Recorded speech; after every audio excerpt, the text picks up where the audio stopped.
Clear prop. Tower 73, Yankee number 2, following twin traffic, 3 mile final, clear passenger. 1 Charlie Bravo, makes straight in runway 25, join 4 mile final. This is Behind the Prop with United Flight Systems owner and licensed pilot Bobby Doss and his co-host, Major Airline Captain and Designated Pilot Examiner Wally Mulhern. Now let's go Behind the Prop. What's up, Wally? Hey, Bobby, how are you? I am fantastic as always. Both of us have had some interactions that kind of brought this topic together for us this week. Today's episode is going to be called From Ground to Sky, The Equal Journey. And it is really about how we, as pilots, teachers, instructors, schools, can incorporate ground knowledge that I think is seen very different across the board by students, schools, and pilots, and the flying together, and how we can really seamlessly integrate them to take our student pilots, those training with us, from rote knowledge to truly understanding the knowledge. Wally, you're going through another training at your airline. Do you sit in a 2-week ground school for that training session, or how does that work at a big company that's probably got this stuff figured out? Yeah, I got the syllabus a couple weeks ago. I'm going from the 777 to the 787 next month, and day one, we are in a flight training device. Now, the way we separate things at United, we have simulators, and then underneath the simulator is what we call an FTD, which stands for a flight training device.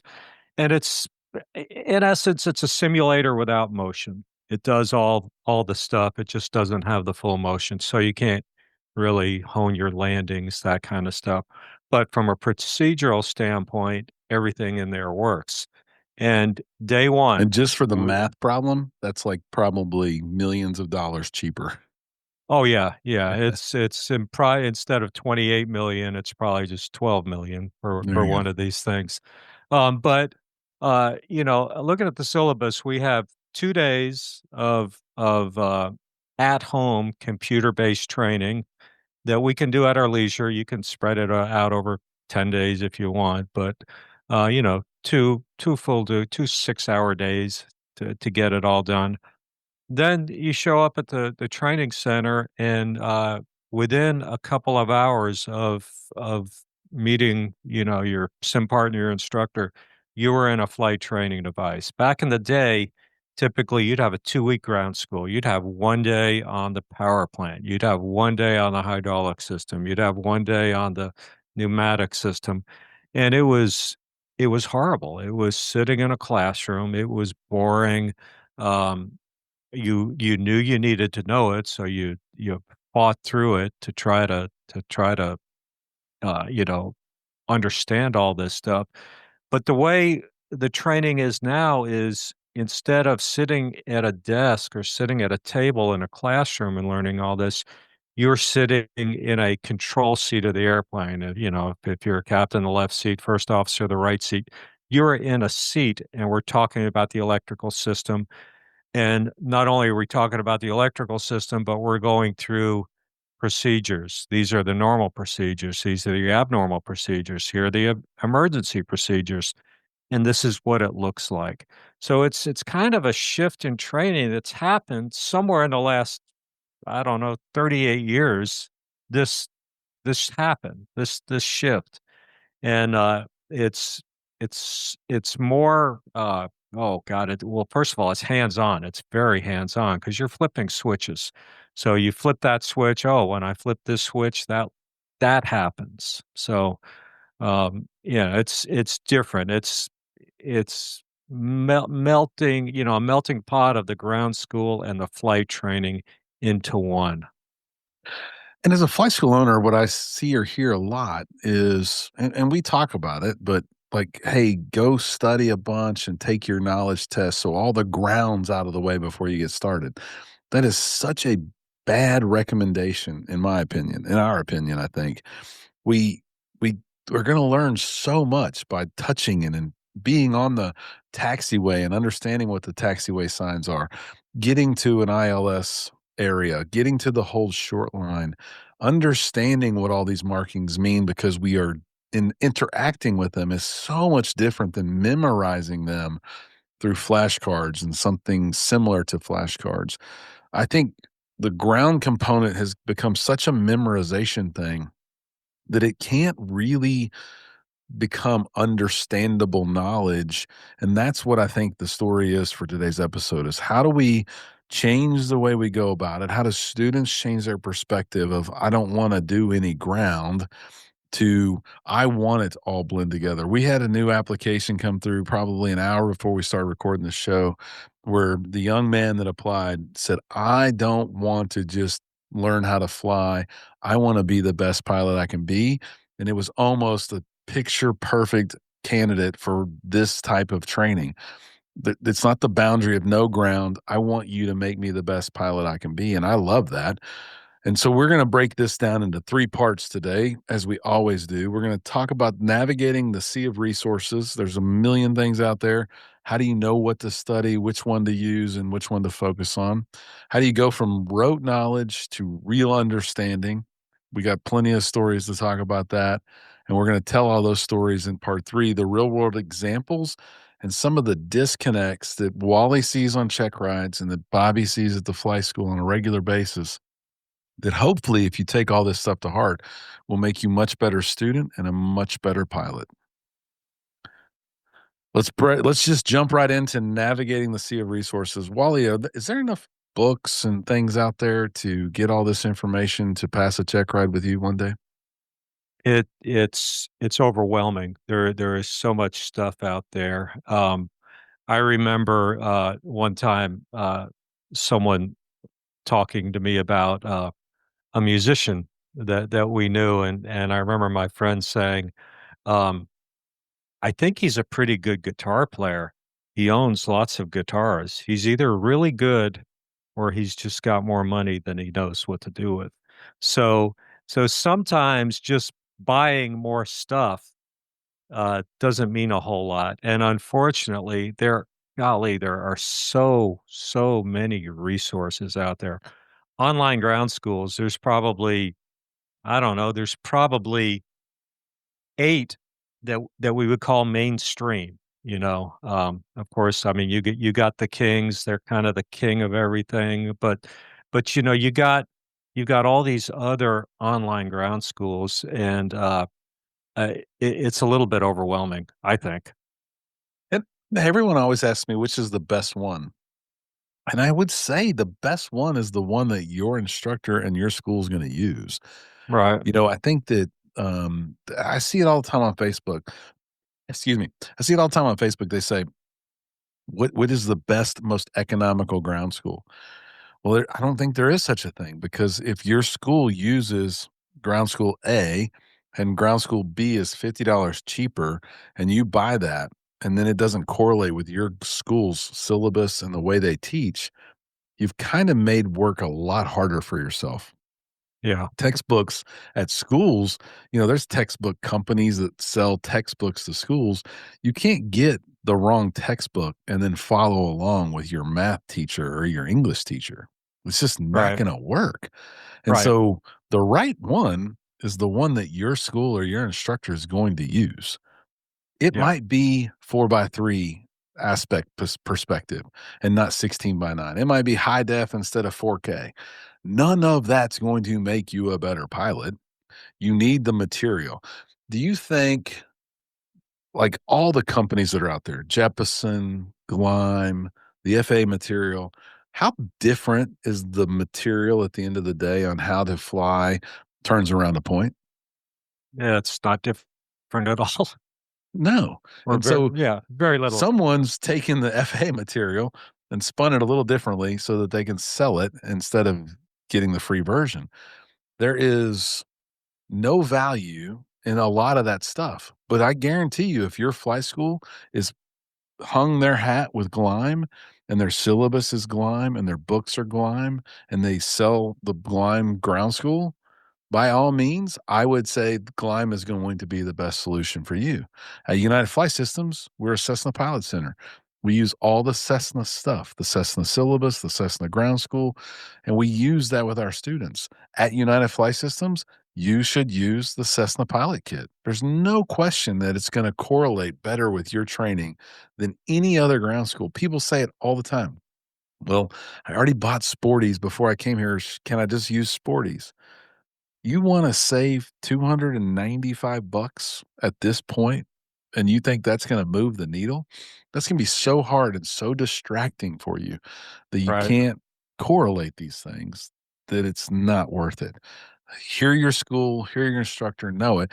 Don't forget, there's a million books, a million YouTube videos, hundreds of different channels that are going to teach you most of the material exactly the same way, because they've all met the regulations and they're going to teach it the same way. Don't drown yourself in all the material. Don't think you have to sit down and read the PHAC from front to back to be a good pilot. Overlay it. Think about it. If you're going to start taxiing for the first time, go read a couple pages about taxiing. Ask your instructor to teach you some ground school on taxiing. Blend these things together and don't try to navigate the resources, because you could never see everything that's been published on aviation. No way. Right. Exactly. Let's jump to part 2, the rote versus real understanding. I think this one hits home more for Bobby and Wally than any of these other components and things we would talk about today, because we see it way too often. Someone thinks they're done because they passed their written. Wally, if I pass my written with a 78, do I have to talk to you as the DP about anything on that test? You do. We got 22% of stuff to talk about. Yeah, Which sounds like a pretty big bucket of information. it I mean, is. It is. It is. So, yeah, I mean, as an examiner, we're required to review all the missed items. Now, to move back a little bit, your flight instructor is also required to remediate you on the things that you missed. He or she is supposed to go through and say, "Okay, we missed stuff on performance." Well, they're supposed to go over performance with you. Now, having said that, a typical, let's say somebody missed a yeah, whatever. Let's say there are 15 ACS codes on your knowledge test report. Probably of those 15 codes, probably 10 of them I'm going to cover anyway. A lot of people might miss a performance question, and the codes are very broad. It may say takeoff distance or takeoff performance is probably what it would say. Well, we're going to already talk about that. So as I'm looking through that, I look at that and I go, okay, I don't have to do anything extra. But there are certain things. I had one today that uh, oh gosh, what was it? Oh, it was basic med limitations that the young man missed. So we spent a little bit of time talking about limitations of basic med. So, um, again, the more you miss, the more extra stuff we might have to do on the oral portion. so also, I have a unique example where someone took their written, Wally, 22 months ago, and it's an instrument student, and they made like a 93. How well do you think that rote knowledge from that 93 is still in their brain? Yeah, probably not very good. May yeah, So, I mean, the question always begs, because I took my written, and am I ready for my check ride?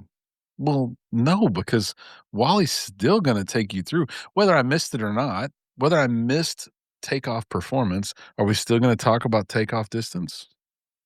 Am I still absolutely. going to have to look at these charts? Like, that's, I think, the biggest aha that I keep trying to instow upon new students is, it doesn't matter if you knew what the runway sign was 18 months ago, 12 months ago, 12 weeks ago. You still need to be able to know what that runway sign is every time you taxi out. It's not like a one and done. And so, Right. how do you go from the rote knowledge and maybe temporary rote knowledge to truly ingrained? And it does take time. It does take experience. It does not take a score on a test that is above the green line. And I think it would be best if our instructors in our schools were incorporating all of this knowledge as we go to make our pilots better pilots. One of the best examples that I've had in my training career was my vision jet experience, very similar to your experience. Was went to the school, sat on the ground for a couple hours, and then we are in a what they call sit sim, again, non-moving sim, very similar to what sounds like you had, and we are doing the things in the plane at the controls.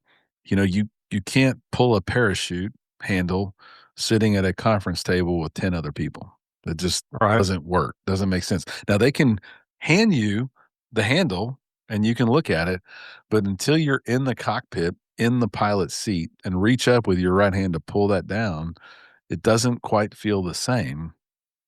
And I think we need to be doing that early on.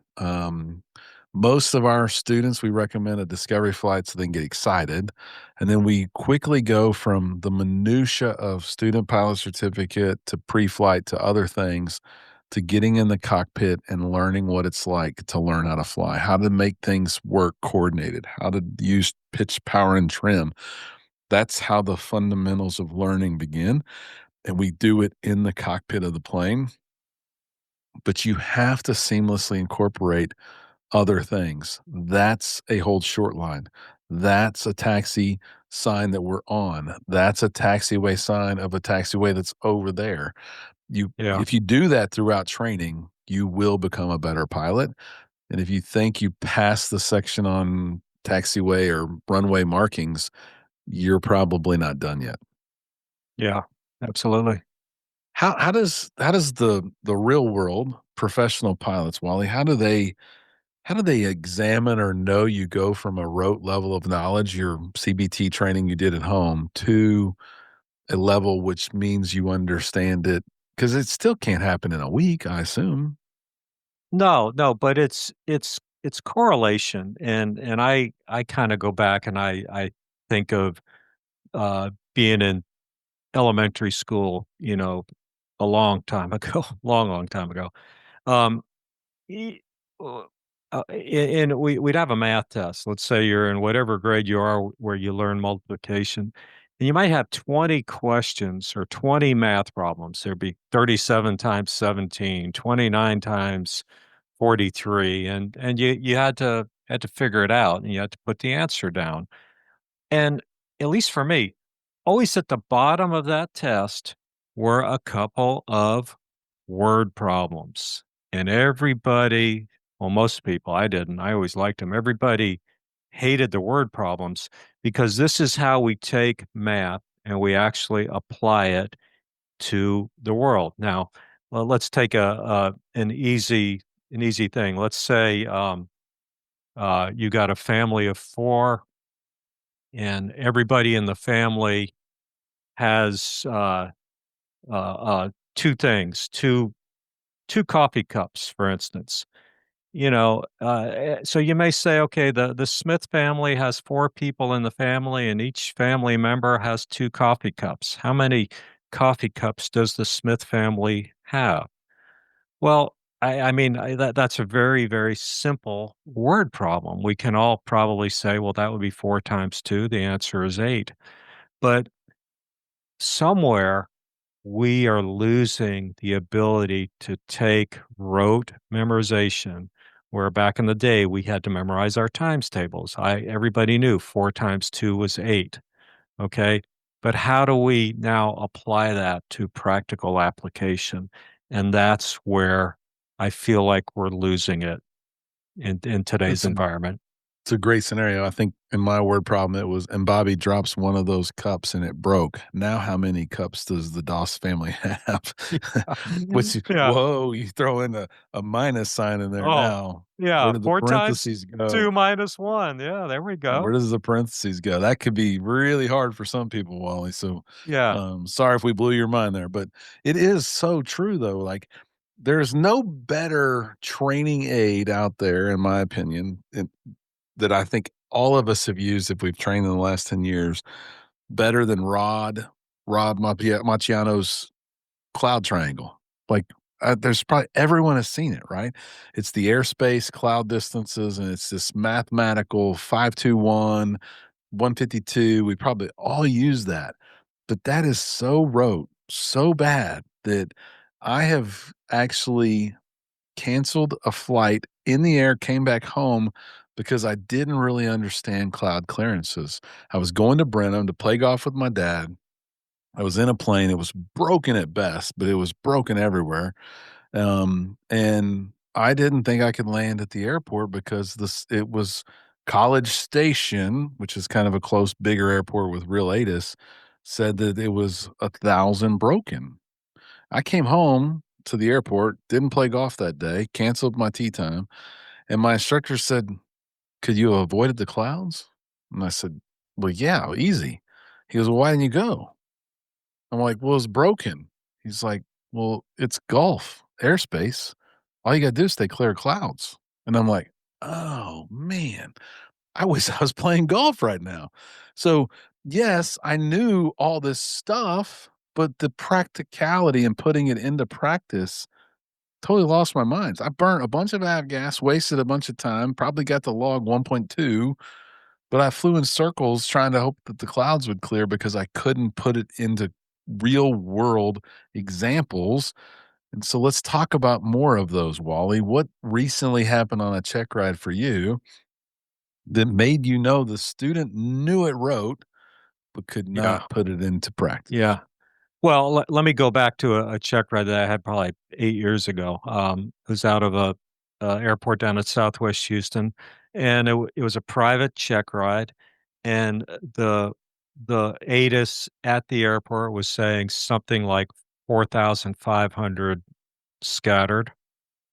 And, we take off, and, oh, by the way, this happened to be my yearly FAA observation, so, the FAA was on board. Not that it made a difference, it really didn't make a difference, but he was in the back seat, and we take off, and about 800 feet, we go into a cloud.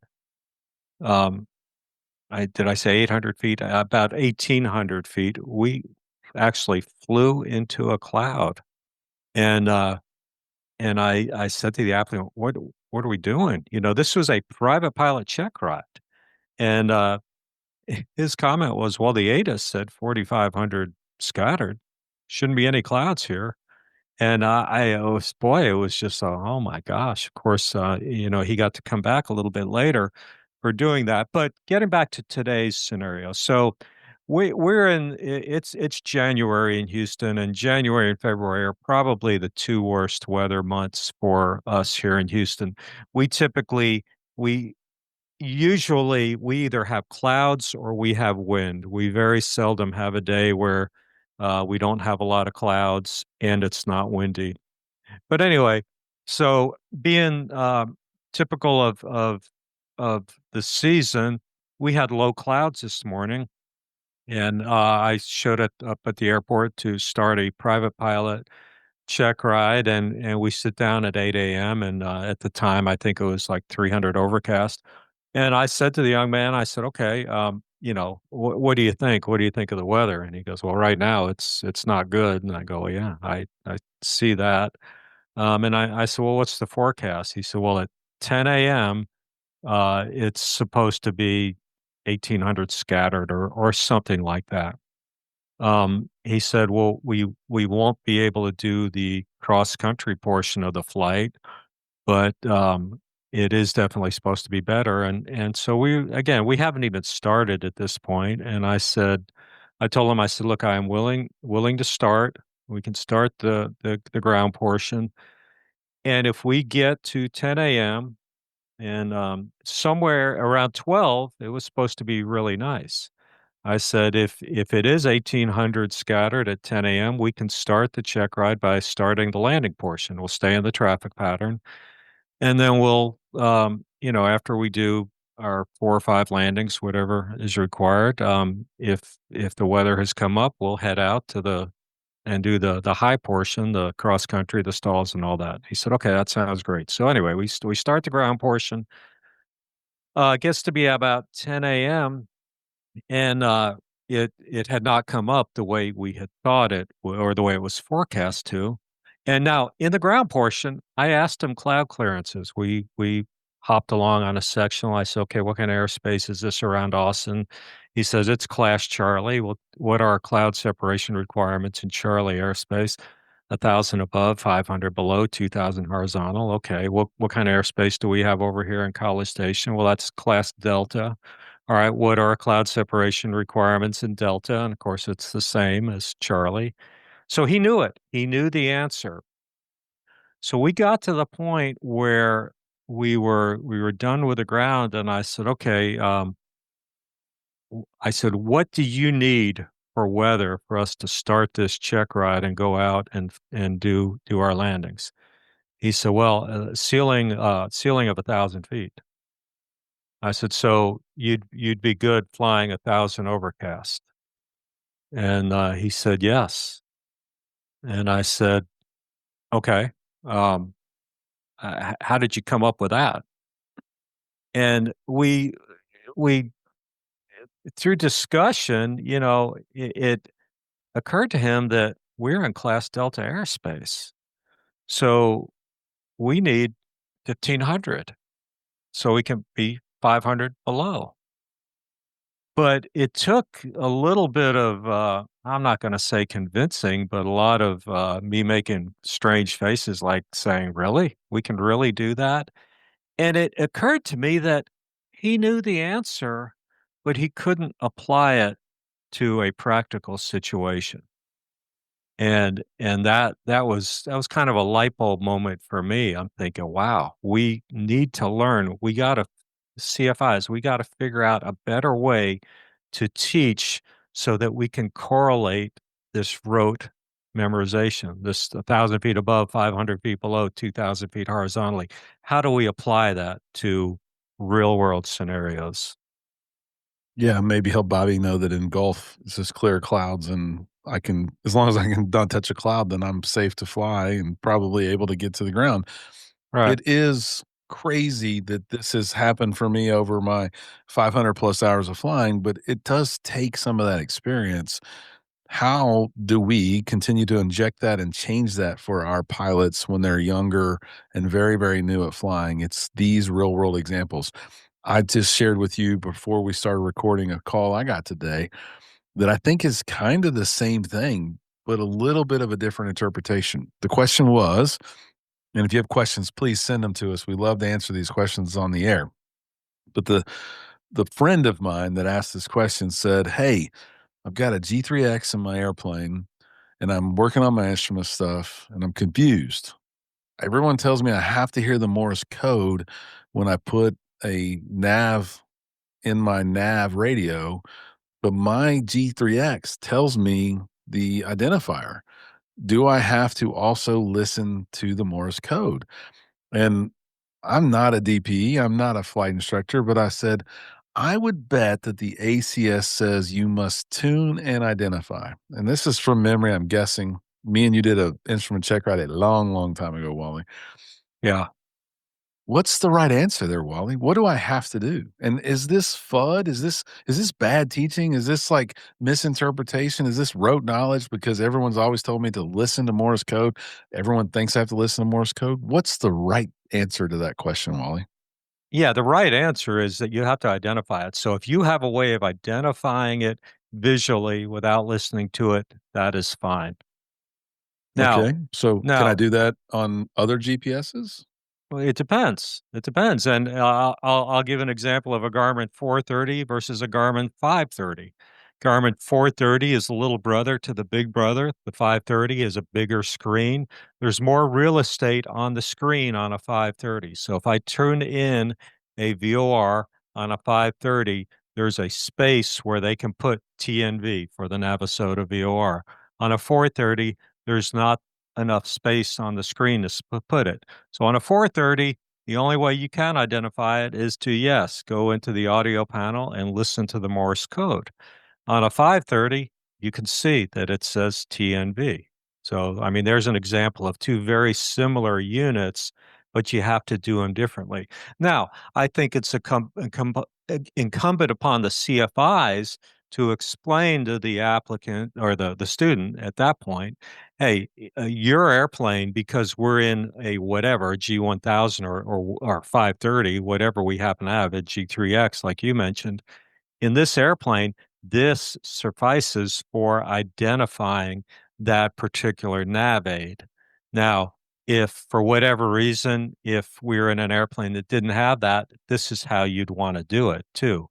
But you're utilizing the equipment. That's like saying the airplane has an autopilot, but we're not going to use it. Well, if you got an autopilot, use it. I mean, that makes sense to me. No question. And normally I tell people I'm not using autopilot. Look at my flight line and flight aware, and I wasn't using autopilot when I definitely was using autopilot because no one can hold the line that straight. So use those tools for sure. But it is one of those things where I think people, it's not really primacy, but they just repeat stuff over and over again, and it gets burnt into our brains that I have to identify it via Morse code. Yeah. That's not necessary, Yeah. in this one example, but it is necessary that you understand well beyond the rote knowledge of how to identify that the task has to be completed, and the task is tune and identify. You can Right. identify visually, you can identify audibly, you have to identify, and I Right. think that's And I the biggest piece. And I would say, I mean, this is how I would do it. If someone told me fly direct to the Navasota VOR, I'm going to tune in the frequency, which happens to be 115.9. I'm going to center the needle and I'm going to fly to it. And as I'm flying to it, I am then going to identify it. I so many times on check-it rides, I will have the applicant fly direct to a VOR, and we're going the wrong way, by the way, and it takes a good 5 minutes to identify it. Well, we've gone 5 minutes the wrong way. Mm, So, you know, tune it in, center the needle, start flying to it, and then kinda make sure. That's a technique. sure, and I would say,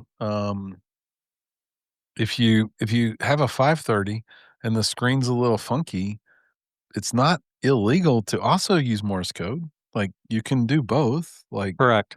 Correct. maybe that's a good technique to be a really over the top pilot that I'm gonna use the visual cues and go ahead and I'd identify with Morse code. Never hurts to have that backup. And I think I've always done it in the G1000 that I fly all the time. I tune both radios. Right. I don't know if one of those antennas is gonna stop working. I don't know if one of those receivers is gonna stop working. Why not track both of them all the way there? If I don't need the other one, why not use both? Like, again, Yeah. this is about learning and getting support from the group around you, from your instructors, your school. There's no reason why not to use both needles if you have both needles and have more backups and be a better pilot, no question. Any other Right. real world examples or disconnects that you think of, Wally, as a DP? Everybody wants to hear what Wally's got to say, from check rides to just learning in general, where we Well, think the ground and the flying aren't seamless as they should be. yeah, I hate to say it from a check ride standpoint. I mean, what I saw today happened on a check ride, but it also happened on a real flight. I mean, we were going to go on a real flight. So think of it from that standpoint. This is real world stuff. This is uh, we just and I'm not sure what the exact answer is, but CFIs and students, you just got to figure out rather than separating the ground school and the flight stuff. I mean, we it's all together. You know, back in the day, we used to have this term that you would if you saw a pilot that was really just a good raw stick and rudder type pilot, we would use the phrase, he's a good stick or she's a good stick. And I laugh now that, when someone says that, that's kind of like, boy, they really don't know the ground stuff. Mm. Um, because that's really what it ended up being. Because if you knew both, you'd be called a good pilot. And I always wanted to be called a good pilot, not a good stick. That is a great way to end this episode and say, let's all be good pilots. Let's seamlessly incorporate the ground and the flying together. We know what the flying flight times are. We know where we all want to be, but get there with the ground knowledge you need to be a great pilot and not a good stick. As always, fly safely and stay behind the prop. Thanks for checking out the Behind the Prop podcast. Be sure to click subscribe and check us out online at behindtheprop.com. Behind the Prop is recorded in Houston, Texas. Creator and host is Bobby Doss. Co-host is Wally Mulhern. The show is for entertainment purposes only and is not meant to replace actual flight instruction. Thanks for listening, and remember, fly safe.